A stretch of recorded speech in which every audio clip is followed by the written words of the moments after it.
Welcome to Bastard Quest. I'm the Game Bastard Kyle. I'm Todd. Corey. I'm Austin. We are finally playing VAESEN. VAESEN.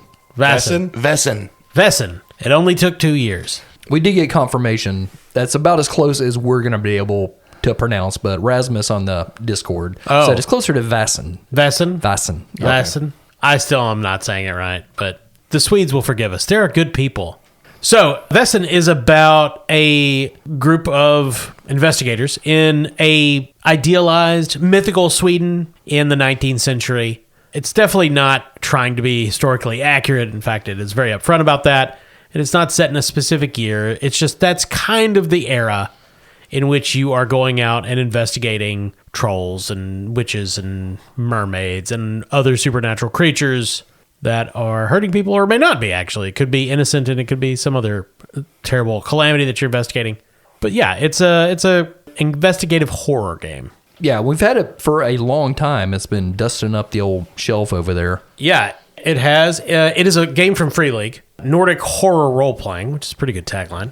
And the production values, as with most Free League products, are phenomenal. The art's great. The pages are... I mean, you could kill someone with these. Yeah. Yeah. They're heavy. Yeah. Yeah, and we did the session 0 for character creation on the Patreon, and character creation is great. It's not overwhelming by any means, but like with most Free League stuff, it gives you a lot to chew on character-wise. Yeah, I thought you guys came up with some interesting characters, and there's plenty of interesting choices. So let's go ahead and talk about your characters. Todd, would you like to go first? Sure, Kyle. My character's archetype is Vagabond, which on this podcast, well, let me tell you something about prospecting. Yeah. Our characters may not all sound Swedish. We should warn people. Or any of them. None of them. I time traveled to Sweden in a magic mining car. That's a boat, sir. He said magic. Oh, well. The Tron Posse's the name. You're gonna have to say that real slow and enunciate. I forgot about that. The name is Tron Posse. Are you sure it's not T-Ron? I'm not that cool. Settle down, T-Ron. My main motivation is being liked. Well, it is a horror story, so Yeah. our characters are doomed. There you go. My trauma is I had a wood wife. Oh, yeah. It was a tree that I called Spruce Eel Ball. Had a hole. Yeah. Translation, it had a hole. So there are woodwives in this game, listeners. They're not what Todd is describing. His character did not have a listen. It was just a tree. And that's what you pay for. When you become a patron, you can hear the gears a turning in our minds as we create these stupid characters.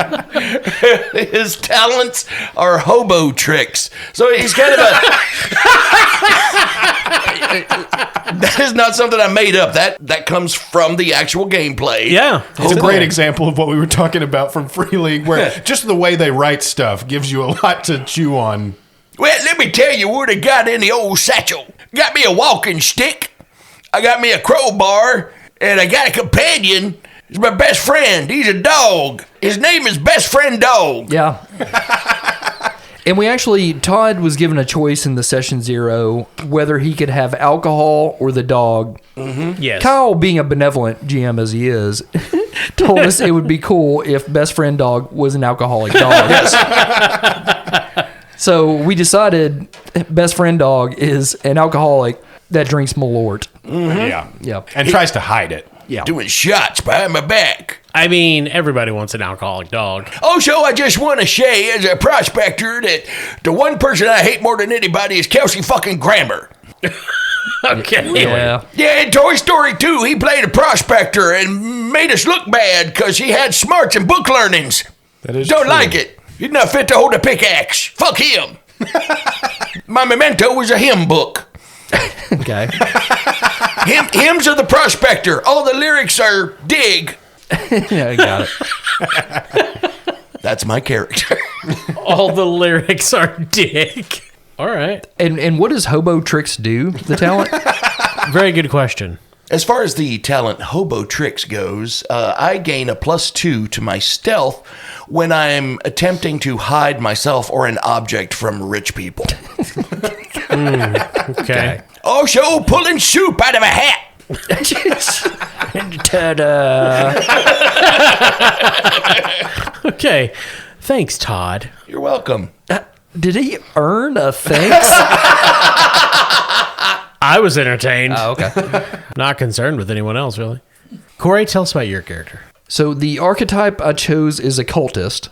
He's middle-aged, which does affect like how many points we could put into our attributes, which there's 4 attributes and then quite a few skills, about a dozen or so. Yeah, that's a good point, Corey. You've got 3 ages to choose from: young, middle-aged, old. The older you get, the more skill points you get, but your attributes go down. Right. And Kyle pretty much forced my hand on my character because the picture of the occultist in the book is a guy holding up an animal and also holding a knife. And Kyle immediately said it reminded him of RFK Jr. So my character's name is Rolf Fred Knutson. Which I'm sure the proper pronunciation is Knutson, but I want to go with the Lebowski pronunciation. Knudsen, yeah. You know, in our book that we have here, I did put a picture of RFK on that page now. Oh, did you? Yeah, he's in there. His motivation is learning about VAESEN. It's a good one for this campaign. His trauma is he was attacked by a night raven, you see. Ah. Which, depending on who you ask, he may have started it. His asshole just punched a bird. I just want to try to trim its nails. Oh, no. We're going to have a prospector and an RFK. Oh, it's going to get worse. Well, the night raven attack gave him a febrile disease, so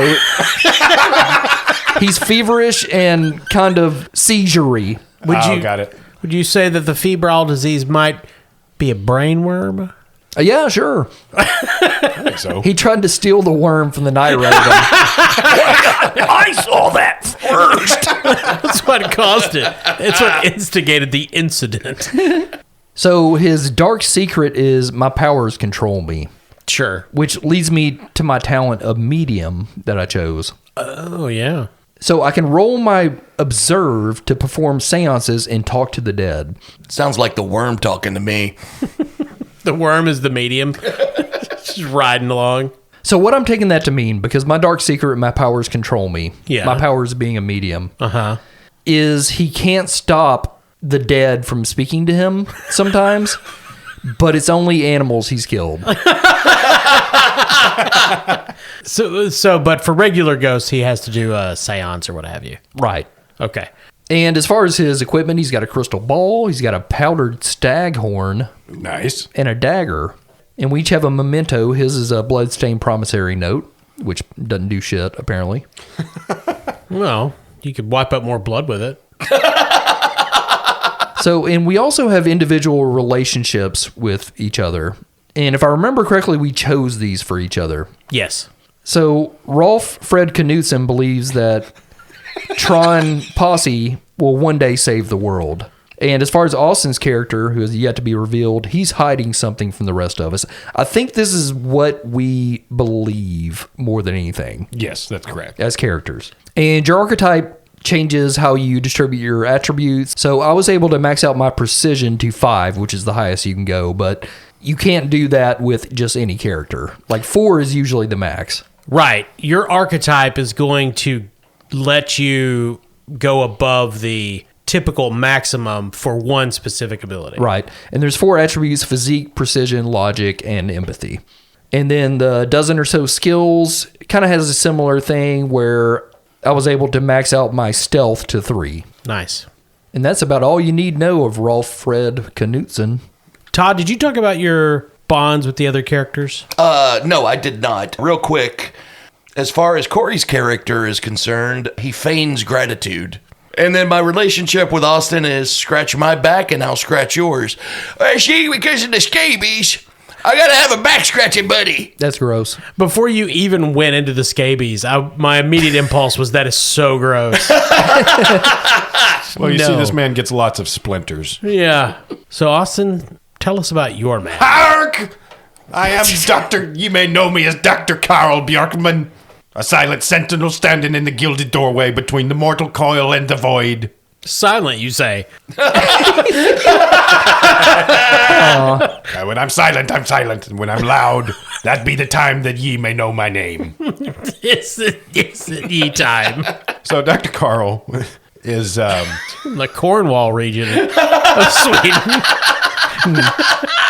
a very jaded, very old and seasoned physician. Did you take old too? Yes. Oh. He has a motivation of exploring and describing the world. My actual archetype is a doctor. I mean, I assumed. I immediately pictured the bedside manner of a fucking chainsaw. I, for one, enjoy his tales. He can spin a yarn better than my buddy Panhandle Bob. Oh, yeah, I've told Tron many of the tales of my experiences. The main reason for his motivation of exploring the world is his trauma. I saw my destiny in the eyes of a dying mermaid, coming up from the gilded deep, telling me of the fate my soul would one day find. Hark! He was at an early screening of Splash. Really stuck with him. And his dark secret is he was involved in illicit affairs. Which could mean many things. It could. Yeah. And he's got, as far as equipment, a doctor's bag, liquor, obviously, and he has a particularly weak horse. And that horse's name is Joseph. That's a very reasonable name for a horse. Named for our newest patron, Joseph Macias. Thank you, Joseph. Yes, thank you very much. You're a shitty horse. And once again, You're welcome. Do we have to call him Joseph, or can we call him Not Great Joe? Because he's not a great horse. Yeah, he's weak, and so he's pretty much like an anemic horse. Low iron. Low motivation. normally I just like calling him Jojo. And Dr. Carl's memento is a golden box, but one of the characters actually knows what's inside. His relationships, the reason one of the characters knows what's in it, is Tron, I tell all my secrets, probably because of his tit-for-tat attitude toward me. He's the good back scratcher. Ugh. Just drags that scalpel up and down your backside. It's just hell raising him. Someone must scour the briny surface of his back. He's removing the grayscale. One time I was covered in barnacles. And Knudsen just annoys me. Why? Mostly because of the dead animal carcasses. Oh. But tell me you don't eat like a king. Remember the toad pie I made for you? I haven't eaten in weeks. I vivisected that toad with a battle axe. Didn't feel a thing. Anyway, these are all very capable characters going on this adventure. Sure. Very Swedish. The background of the default campaign is that you're members of the Society, this organization that goes out and deals with VAESEN and investigates the supernatural. And it actually tracks that your characters are in this because all the other Society members are dead. Oh. So, yeah, not exactly the A-list. Yeah. So let's talk about the rules real quick. This is similar to Outgunned, in which the base mechanic is roll a handful of D6 dice, and you need at least 1 6 in most cases to be a success. If it's really tough, you might need 2. At the most you would ever need is 3. And that's the core rule. It's pretty straightforward. Being a horror game, we do not get as many chances to boost our dice pools. That's correct. Yeah, because Outgun gave us plenty of ways to do that, but Outgun also had higher difficulty targets. That's true. And it was, of Outgun course, was fucking nuts. it was great. Yeah, it was fun though. And I'm sure the similarities with Call of Cthulhu, because I mean, it's not ripping it off or anything, but you know, investigators, monsters, that kind of thing, Yeah. probably means success is going to be harder in some ways. One of the conceits of VAESEN is that almost none of the VAESEN can be defeated by just shooting them or stabbing them. Now, you can fight them, but they always come back. So basically, we're always going to have to find like a narrative-driven solution. Yes. So each VAESEN, each monster is going to have a weakness. Whatever that is, you got to figure it out and then use that to get rid of them. Now, you might have to defeat them 1 or 2 times conventionally in order to pull that off, but Cool. So, unlike Outgunned, you can only push the roll one time in this game. In this game, when you push the roll, which if you're not familiar with the rules that I'm talking about, basically pushing a roll is you roll once, didn't get any sixes, or you wanted more than one or something, so you re-roll all the dice that aren't sixes. The penalty for doing this in Outgunned was not super arduous. In VAESEN, if you push your roll, you suffer a condition. Not you suffer a condition if you don't roll any sixes. You just straight up suffer a condition. Yeah, there's not hit points in this game. And again, to keep referencing Outgunned, because that's what we're most familiar with, was one of the last Free League games we played. But there's physical and mental conditions, and it starts with like the physical, like exhausted, but then it eventually gets to broken, which I assume is not good. I don't know, Kyle, it might be. Yes, broken is not great. Oh. And we will briefly talk about what that means. I was just looking at rules. There's a critical hit table in here. It's pretty great. And by that, I mean you don't want to roll on it ever if you don't have to. When you have checked off all physical or mental conditions and suffer another one at the same time, so let's say you checked off all your physical conditions and you get punched in the face. You're incapacitated and sustained a critical injury that threatens to kill you or traumatize you so badly that you may never recover. So just to get an eye on what is on this critical table, Austin, roll a D66. Oh, okay. 31. So that would have been dislodged teeth. Oh. It is not fatal. Are you gonna keep those?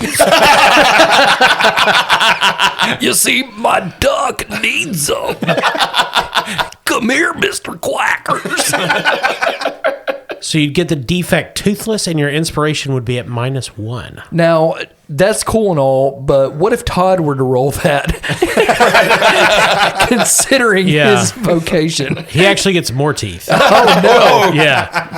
Yeah, but they don't grow in my mouth. Yeah. Oh, no. Yeah. And they're not his. So combat is pretty simple. For initiative, we draw cards. We deal out 10 cards. We each draw 1 for our initiative. You go lowest in order. You have 2 moves. You have a fast move or a slow move. A slow move is attacks, wrestling, running away, treating injuries, etc. A fast move is something like Stomping a turtle. standing up. But it is also where your defensive reactions are. Dodge and parry. So fast actions are basically bonus actions. Not necessarily. You can do them on your turn because it also encompasses things like turn around, close a door, put out a candle. But if you want to have it as a reaction, then you can't spend it on your turn. Gotcha. Chew a cricket. Good example of a fast action, Corey. Questions about the rules? Well, one other thing, and this is different per characters because the archetypes kind of inform this, but we do have resources, and that's basically a currency we can spend on stuff such as weapons, armor, Yes. stuff like that we buy in game.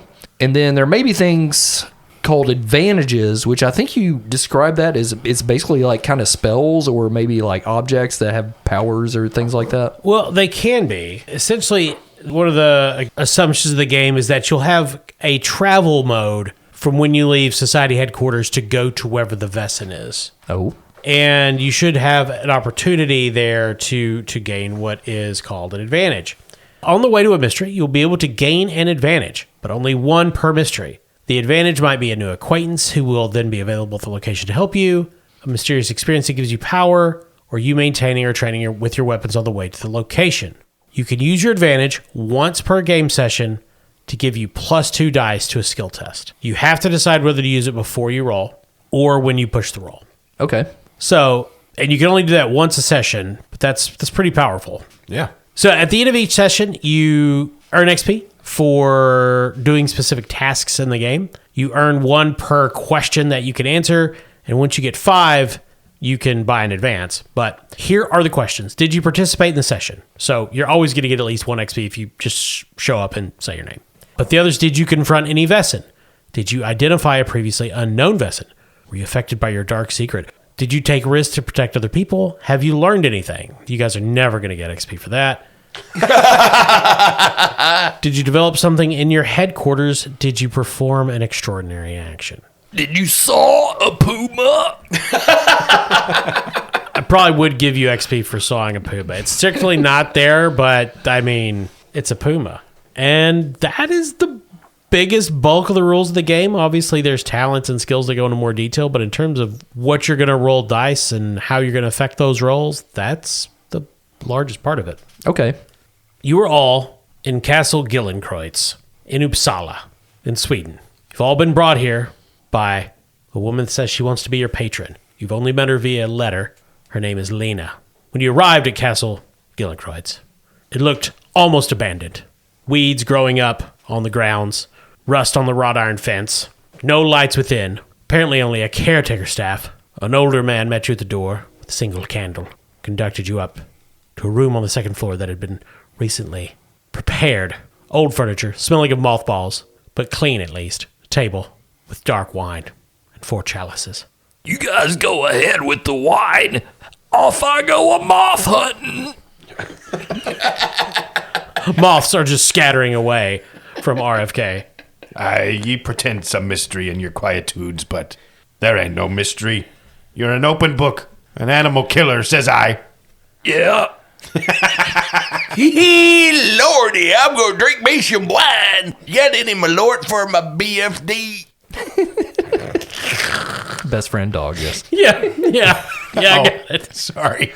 I was like, big fucking deal? Here's a big fucking deal.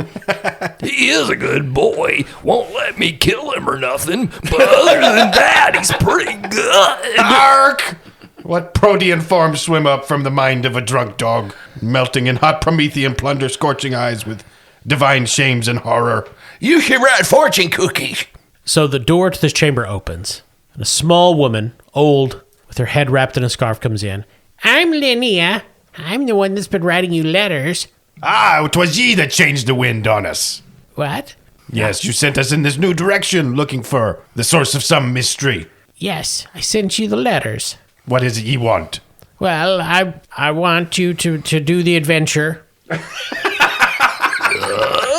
No, bringing people together to fight the VAESEN. They've been growing more aggressive lately and no longer behaving as they used to, and I'm worried about it. And the society used to do that, but then they all died in the fire/drowning/shooting. And so I thought, why not try to get more people back in? Yes, we are all that's left of that which is known as the society. The last voice, a resonant cello vibrating against the jagged edges of existential despair. What? Hark! Did you say you got a pear? I got to eat more fruit so I don't get the scurvy. But you're the last. Fuck. Anyway, where is it ye be having us go? Well, probably here because of the ghosts. In this house? Yeah, some of the people in the society didn't make it out. So it's a bit of a problem. That's why we don't live here. And I'm going to leave before it gets dark. But if y'all want to hang out and do some ghost hunting, that'd be cool. I got you the little radio that they do to get the white noise. And yeah, that's the main one I got. Well, excuse me, lady, but I have just one more question for you. Okay. Do you happen to have a shovel? A shovel? I need a shovel so I can go outside and bring in some dirt. I can't sleep on the ground unless it's dirt. Well, there might be some out in one of the outbuildings. I'll go sleep out there. Oh, as you wish. Well, you came to the perfect team. I speak to the dead often. Why, just now in my ear whispers a woodchuck that I smushed. The woodchuck is talking to RFK. I'm still pretty mad about the smushing. Don't be cross with me, Jeremy. Sometimes we can't tell whether he's talking to us or talking to the spirit of one of the critters in his mind. I remember when he smushed that woodchuck, it was a sight to behold. Said he needed the guts to cure up his farsightedness. Yep, it was fucked up. So, Linnea says if you can cleanse the ghosts from Castle Gillenkreutz, you will have advanced enough into her good graces that you'll be inducted into society, and also you get to live here. Once again, you came to the perfect team. I've given many ghosts a nice bath. Oh, Lord. Okay, well, the sun is setting, so I'm gonna leave. Ghosts can't swim. I know I'm going to regret this, but why do you think ghosts can't swim? Well, only when she, the siren from the deep, rose up and looked me in the eye and raised her befinned arm, her coral tint strident, screeching banshee-like in the tempest and plunging right through my soul. That's when we found the spirits that we saw, and they were drowning because they couldn't swim. And that, and because when they go to stroke and kick, because the water just goes right through them and down they sink, down to Davy Jones' locker. Hark! Well, okay. It's gold science. They've been teaching it in the Netherlands.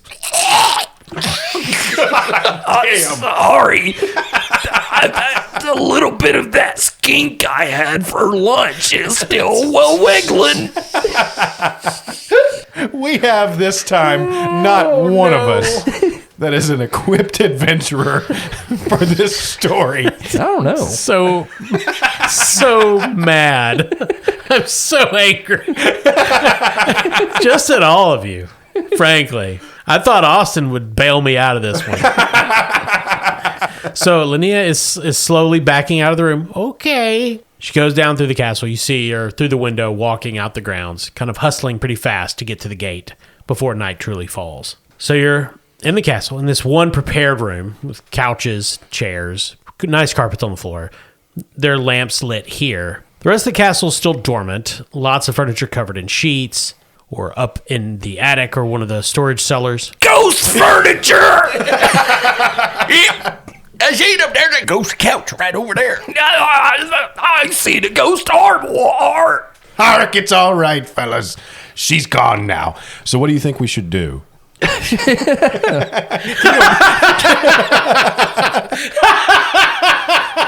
you imagine? I'm glad you asked, Doctor.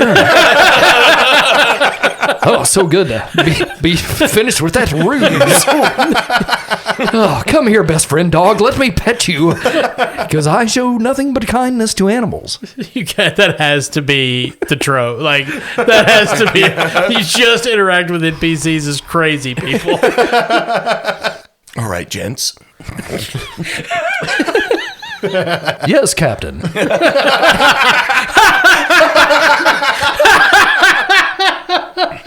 From somewhere deep within the castle, you hear a wailing voice. Ah, I think it was the ghost of a whale. I will find it.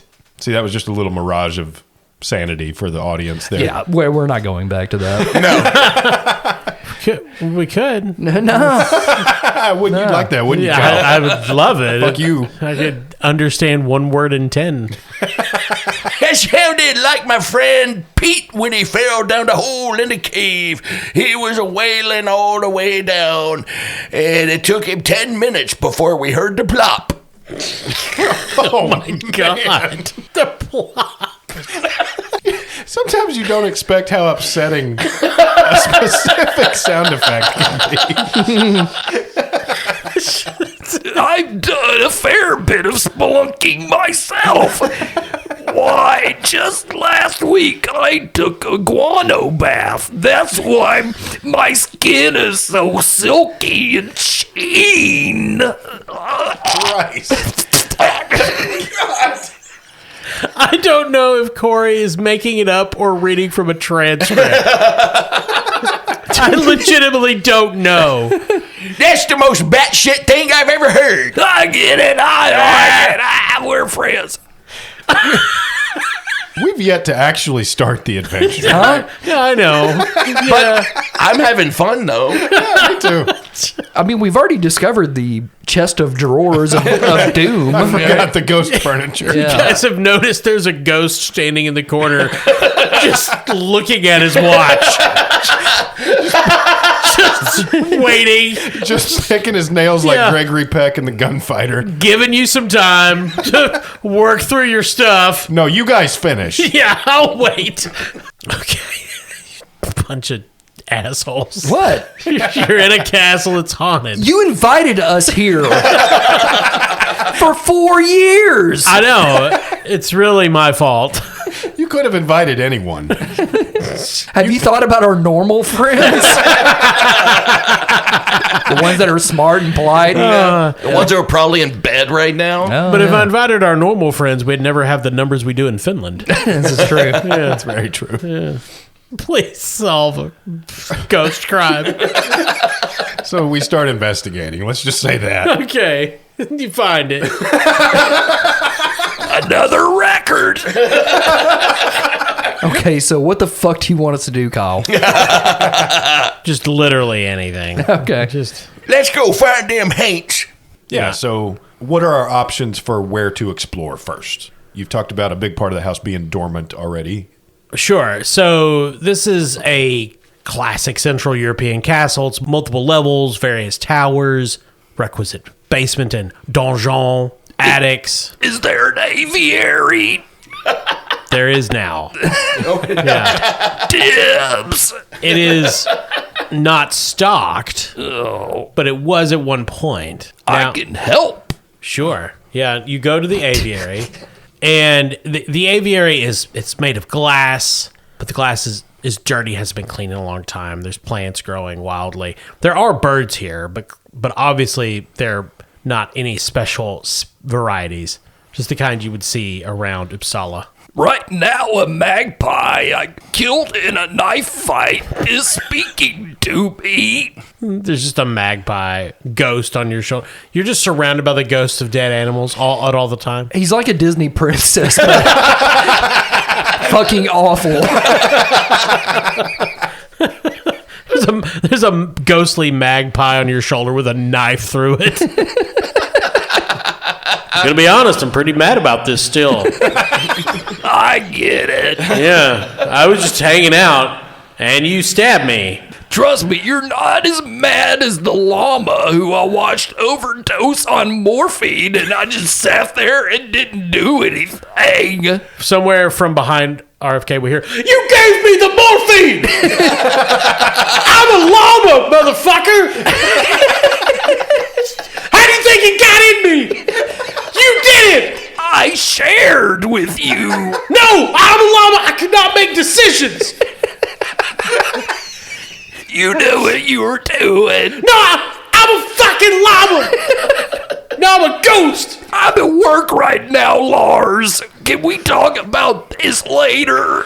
Motherfucker, I'm gonna fucking possess a postman, stab you in the... The llama walks off muttering. Don't worry. When he comes down, he'll be fine. Now, it's important to note that We Tron can't hear this. and the mermaid guy have heard nothing. Hey, Doc, who's he talking to? Sometimes I don't question it. Sometimes I feel like his is a mind just drowning in the vast turbulent ocean of mortality, yet remaining a glorious bastion against the necrotic forces of animals, I guess. No, it's a llama that I watched overdose on morphine. Oh, well, that makes sense. Yeah. You borrowed that morphine from me. I traded you a box of tadpoles. It was not my fault that they had expired. I thought they were tiny little mermaids. I wanted to meet another one. I thought they could swim in jam. Let's find the fucking ghost. Well, one time, I watched a polecat overdose on a can of beanie weenies. It's just too much for him. You know.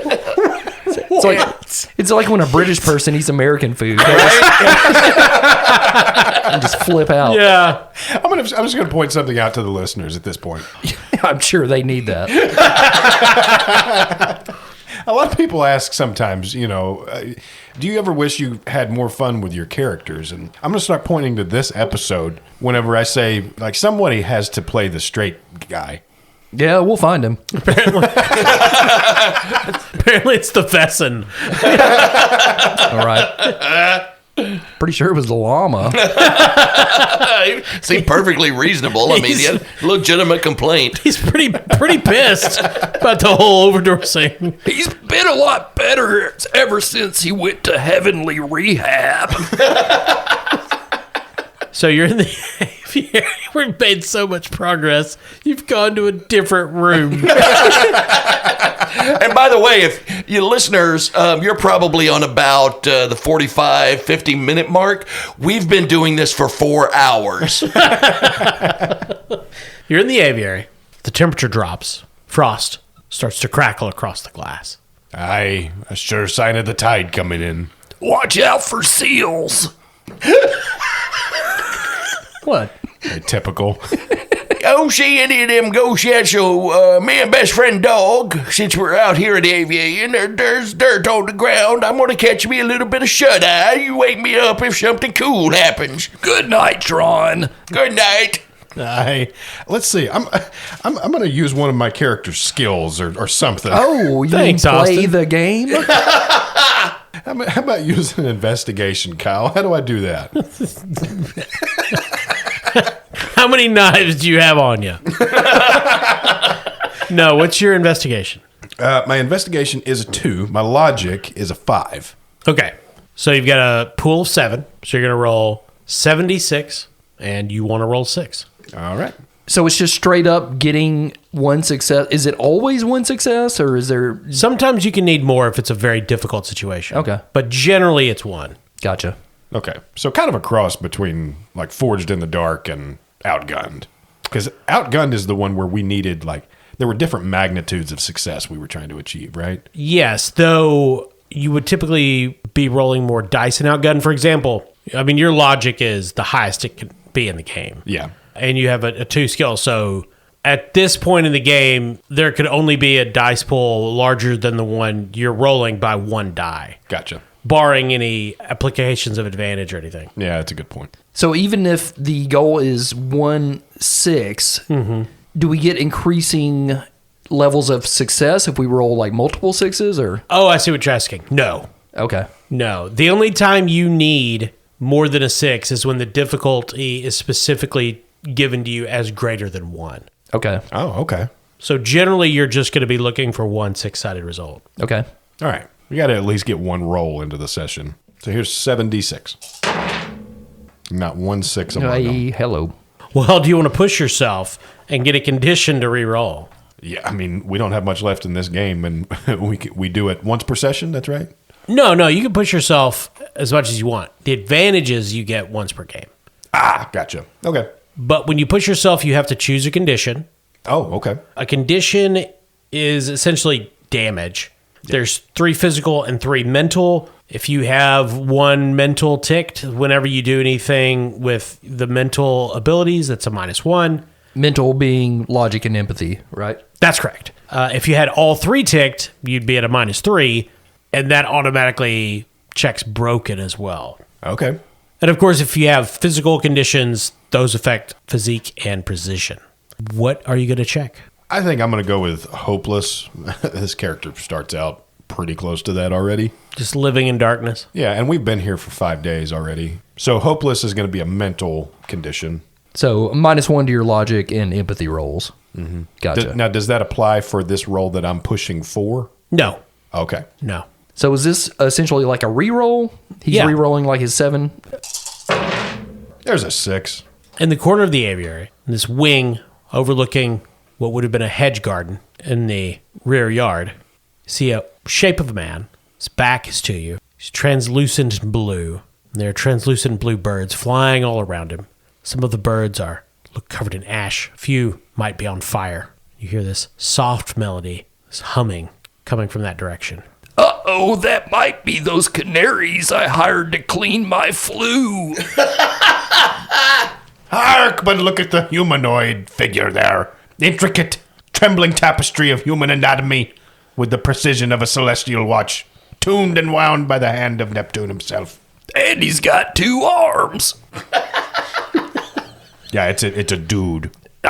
Oh, thank you for waking me up. I was having me one of them night terrors about the time that Spruce Hill Ball was cut down by a lumberjack. What? It's my trauma. The old hobo divorce, they call it. Cut down my humping tree. More characters should just scream that at the 3rd act, Dark Night of the Soul. It's my trauma. So all VAESEN have a fear effect. The first time you encounter them, you must try to overcome it. Okay. You choose which of your mental skills you're going to apply to overcome the fear test and try to avoid becoming terrified. So this is going to be logic or empathy. Okay, and is it just the attribute, or are we adding a skill to that as well? It is just the attribute. Okay. So of logic and empathy, I have a 4 in logic. And ghosts are fear 2. Now, ghosts are always scary. The first time you encounter them, you have to roll fear 2. The next time it goes down to fear 1. Does that apply to Rolf Fred Knutson, considering he sees ghosts every waking minute? And in my dream times. In this case, I'll say sure. Knocked it down to 1? Yeah. Well, yeah. I've actually got my powdered staghorn.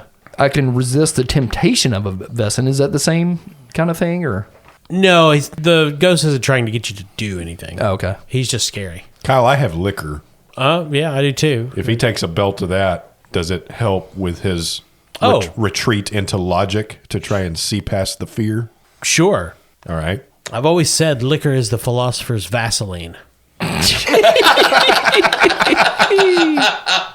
So then Dr. Carl just holds up the little pint of liquor and speaks briefly to it and says, "'Twas ye what damned us, dog," and then takes a long swig. Down, best friend dog. That's not my lord. Best friend dog did nothing to you, Doc. He stole some of my liquor. He's got a problem. We're trying to help him. So roll logic or empathy, gentlemen. All right. Tron's empathy is 4. There you go. Okay. 2 6s. Oh, 3 3s and a 2. that's not great. I did not get 6s. Okay. On a failure, you become terrified. Roll a 6-sided die to see how many rounds it will take you to regain control of yourself. Ooh. Oh, what a time to roll a 1. I got a 4. Tron may be out of it for a minute. When you become terrified, you suffer a number of mental conditions equal to the fear value, which is 2. Yeah, in this case, too. So my total disadvantage will be at a 3 at this point. Yes. Now, Austin, you checked off all your mental conditions, right? Well, not exactly. So I have hopeless, Yeah. but you said terrified basically acts as a mental condition for that number of rounds, right? You roll a 6-sided die to see how many rounds it takes to regain control of yourself. Whether you flee, freeze, faint, or attack is up to you. But when you're terrified, you suffer a number of mental conditions equal to the VAESEN's fear value. Oh, okay. All right. So I'm basically, anytime we're terrified, we have to check off those conditions. Like they're not going away as soon as the terrified condition goes away. That's correct. Oh, okay. Shit. Yeah. I'm fine. Well, then, yeah, I'm at 3. So does that mean I'm now at 4? No, if you suffer one more, you're broken. Okay. Well, I'm going to take frightened and angry because I'm scared, but I'm also pissed off. So the 3 of you are confronting this ghost. Carl and Tron are terrified. You can flee, you can faint, you could run away, you can attack. Austin, what do you do? Oh, he's fleeing for sure. Running? Hark! Todd. You're passing the fuck out. I mean, he just woke up. He's still got sleepy in his eye. Tron just collapses onto the floor. Corey, you are alone, save for the ghosts that never leave you. Well, I guess it's up to old Rolf Fred Knutson again. So Rolf's going to use his medium talent Yeah. to perform a seance and talk to the dead. He's going to try to communicate with the ghost. Oh, very well. Excellent. And I use observe to do that. Yeah. So the observe skill is under empathy, so I roll empathy with that. Mm-hmm. Which I have 3 in empathy and 2 in observation, so a total of 5 die. Okay. 2 6s. Damn. That's like back in my time in Egypt. They called me Two Hump Rolf. Not dromedary Rolf, although I did meet a dromedary and I slit his throat. Oh my God. Of course. It was tough. In the spirit world, there's a camel standing just over RFK's shoulder, just bleeding onto him. Just spitting ghost spit. Yeah. that does not find purchase. So the ghost is before you, and you hear this voice. Yes. Are you here for the birds? Are we kin? No.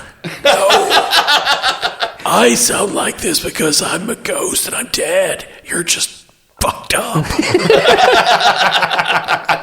What is your name, friend? Herc. Herc? No, that was just a noise I make. What's your name? Herc. And a mighty Herc to you. Yeah, based on Patreon member Herc Oarsman. Thank you. Herc. It's funny because I have a doctor friend who says that word often.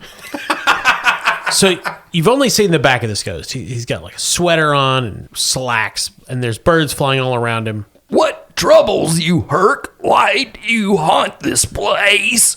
I can't find my face. And he turns, and he has been clearly in some sort of fire. The entirety of his front of his body has been melted away. You just see bones and skull, and it's all blackened. And he looks at you. He says, Oh, you've killed a lot of birds. I don't care for that. and as the ghost advances on RFK to punish him for his killing of birds, we will end the session there. Oh. We don't have an hour and a half to get through the preamble to a fight. A lot of monologuing this game. But that is not a normal game of VAESEN. We hope you enjoyed this intro to VAESEN. Welcome to VAESEN. We don't know that. Well, we've learned a lot.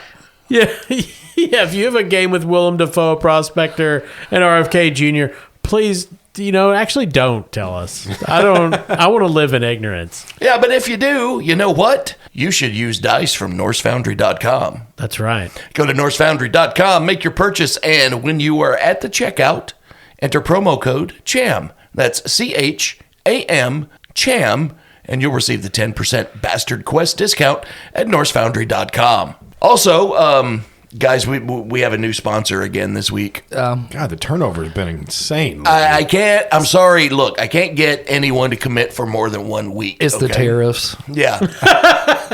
I think it's us, guys. What? They listen to the show. What? This week's sponsor is Donuts and Ducks. You've heard of goat yoga, cat cafes? Well, this is the duck donut shop. You can eat donuts surrounded by ducks. However, Absolute chaos. they ask that you don't feed donuts to the ducks as they tend to shit everywhere. Oh, okay, I'm sure that worked out well for them. Yeah.